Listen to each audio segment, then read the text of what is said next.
Hey online students, I am Professor Pitts. I'm in my office here on campus, and I end up making a lot of the same comments on your reading responses and papers, and so I think it'd be easier if I perhaps gave you guys some tips via video. Let me know if you like that, if it works well for you, and I can keep doing this. But a couple things that I've noticed from people that I want to point out. One is just double check your MLA formatting. In your handbook on page 161, it gives you an example of what it should look like. So there's no extra spacing up here, none between the title and the next line. It's all just normal spacing. So it is double, but it doesn't have any additional gaps anywhere. So check that. The next thing is on your works cited page. There's lots of ways you can cite. You can cite the anthology and then shorter citations for each poem, or you can just make a citation for each poem, like a full citation. I'm fine with that. I actually think that's neater and a little bit easier.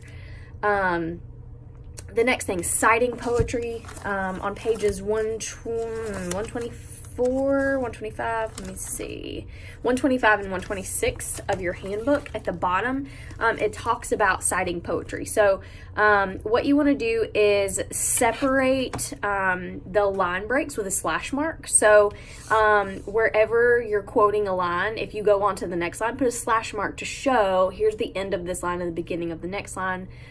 If the next line is capitalized, you capitalize the next line. You keep the punctuation all the same. Generally, I wouldn't cite more than 3 lines at a time, because once you do, you have to cite it completely differently. But you can cite line, line, line, as long as you have slash marks in between where those line breaks are. And at the end of the lines, or at the end of the quote, you're going to, in parentheses, instead of putting a page number, you're going to put line 9, line 10, or lines 9 through 10.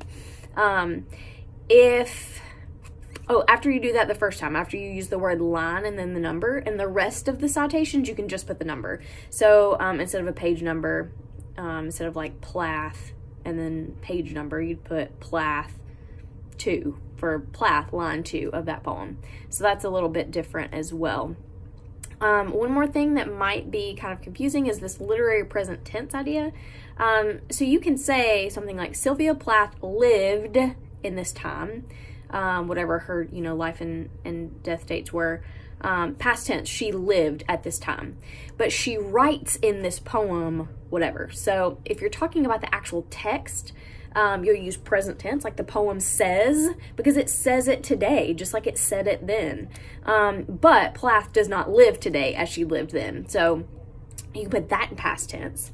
Like Plath, you could say Plath writes about her life.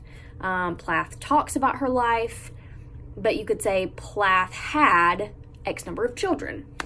So I know that's a little bit confusing, but I'll try to give you some guidance along the way. So far, so good on what I'm reading. I'm not seeing a lot of problems. It's mostly just these little nitpicky things.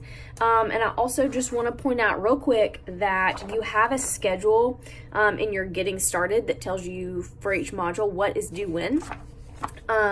So January 23rd, which is tomorrow, reading response 0, discussion 0, your original post on discussion 0. So you've got until the 30th to reply to your classmates, but by the 23rd, by tomorrow, you should have your original posting in the discussion board. And then quiz 0 under activities. So quiz 0 will be over what's in module 0. Every module will have a quiz, a discussion, a reading response, and then an essay. So the reading responses are meant to be to help you prepare for the essay. So I will be able to give you feedback on things that maybe you're doing, I don't want to say wrong, but things that you may need some improvement on, or things that you might need to just correct as far as technicalities. But use the reading responses as practice for the essay. Usually you can use those as a jumping off point for the essay topics. They're meant to be closely related so that you don't have to completely start over. Oftentimes you can take something from the reading response and expand it for the essay. So depending on what the prompt is. I will continue to do these video sort of announcements and things. If that's helpful, if you like that, I can even do them, I think, individually for individual feedback if that's helpful. If you have questions, as always, just shoot me an email on eLearn. I'm on Chat State's campus from about 8 a.m. till about 2. I usually leave around 2 each day. And I don't generally check my email when I leave because I have an 8-month-old, so when I get home, I'm busy. But I do check my email as soon as I get here in the mornings. So yeah, don't forget about your deadlines. Hope that information is helpful. Always reach out if I can help you in any other way.